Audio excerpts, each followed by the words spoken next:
Bueno, ahora vamos a analizar el comportamiento de dos barras de acuerdo a la figura que se muestra. El ejercicio trata de analizar y ver la manera en que se comportan estas dos barras, la barra CD y la barra AB de diferentes materiales, de acuerdo a la carga aplicada, que en este caso es la fuerza F. Estas dos barras están unidas por un elemento rígido y por lo tanto cuando se dice que es un elemento rígido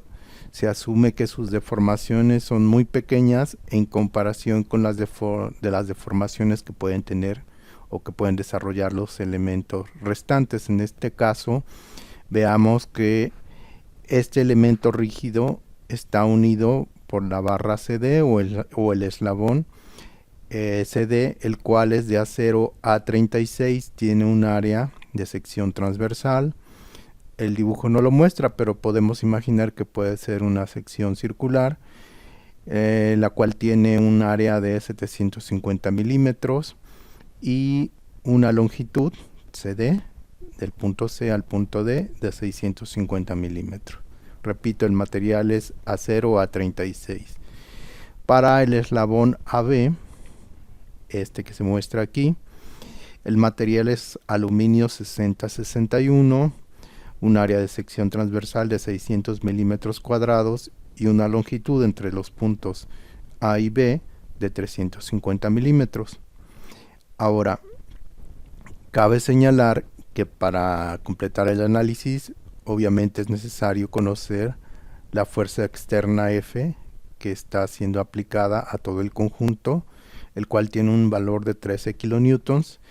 y las distancias ED, que sería de aquí el punto E al punto D, tienen un valor de 800 milímetros, y la segunda distancia o la longitud DB tiene un valor de 350 milímetros. Todo ello es para poder completar el análisis y poder de alguna manera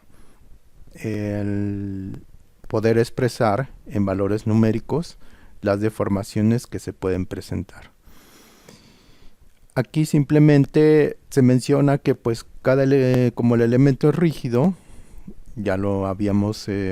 mencionado, pues las deformaciones son muy pequeñas en comparadas con el resto de estos elementos CD y AB. Y bueno, ahora, para este ejercicio se asume que las deformaciones que sufren los elementos CD y AB, estos dos, solo se manifiestan en la dirección vertical. ¿Por qué lo digo esto? Porque si imaginamos qué es lo que pasaría cuando se aplica la fuerza F. Bueno, este punto E tendería a ir hacia abajo, este punto D de alguna manera también trataría de ir hacia abajo, y este punto B pues de alguna manera se tendría que comportar para poder digamos mantener el equilibrio de todo el conjunto. De ahí que es necesario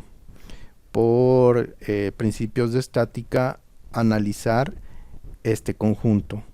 para saber qué fuerzas se están desarrollando en el elemento CD y en el elemento AB. Bueno,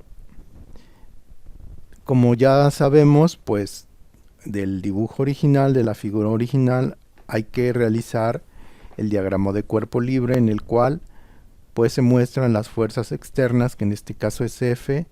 y las fuerzas o reacciones internas para que de alguna manera contrarresten el esfuerzo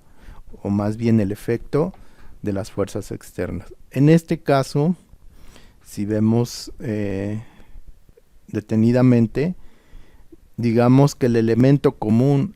a todos el resto de los elementos pues es este cuerpo rígido EB. Por lo tanto, aquí de alguna manera es el punto clave para poder iniciar el análisis. Ahora,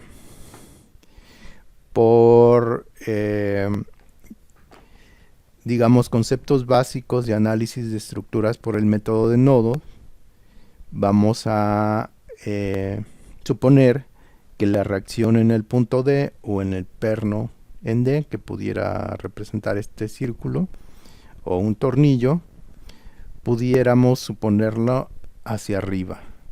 Y la fuerza o reacción interna RB para mantener el equilibrio y no permitir el desplazamiento de todo el cuerpo rígido EB,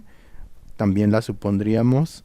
dirigida hacia arriba verticalmente, porque así se asume que es digamos, la deformación que experimentarían los elementos CD y AB. Bueno, ahora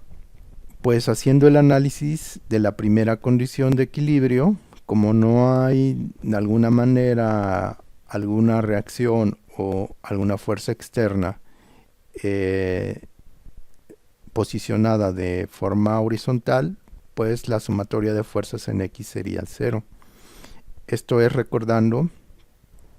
que la primera condición de equilibrio implica como si esta barra fuera una partícula o una bolita, y entonces solamente las fuerzas, imaginemos que este punto B se traslada al punto E y todas las fuerzas estarían concentradas en un solo punto. Eso es lo que trata de decir o analizar la primera condición de equilibrio. Por eso solamente se toma en cuenta la sumatoria de fuerzas en X o en Y. En este caso, pues menos F más la reacción en el perno en D o la unión en D, más la reacción en B, y bueno, ya no hay más. Por lo tanto, yo de alguna manera ya sé el valor de esta carga, pero no sé estas dos todavía, y puedo formar la ecuación número 1 como se muestra. Ahora, como no me alcanza la primera condición de equilibrio para poder describir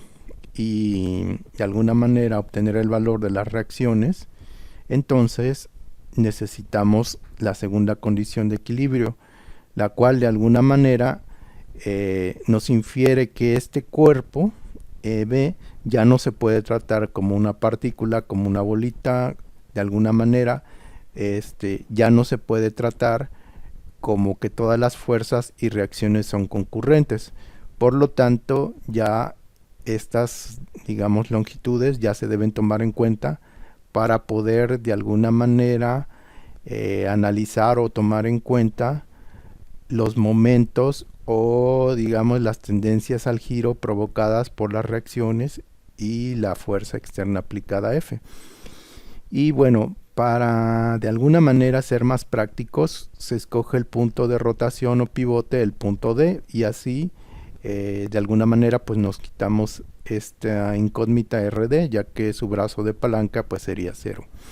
Entonces, tomando en cuenta las reacciones y las fuerzas externas de E hacia B, pues nos encontramos con F, que provoca un momento positivo multiplicado por su brazo de palanca LED, y de ahí RD ya vimos que no provoca momento porque su brazo de palanca es 0, y como consecuencia tomamos en cuenta RB, que provocaría un momento positivo multiplicado por su brazo de palanca LDB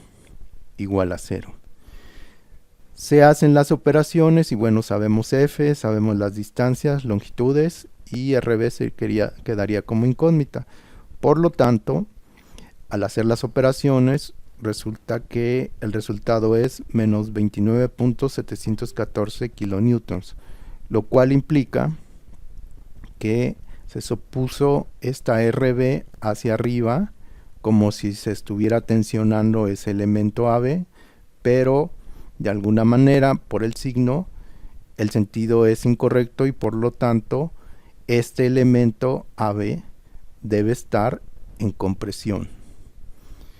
Y bueno, finalmente ya conocemos RB, sustituimos en la ecuación 1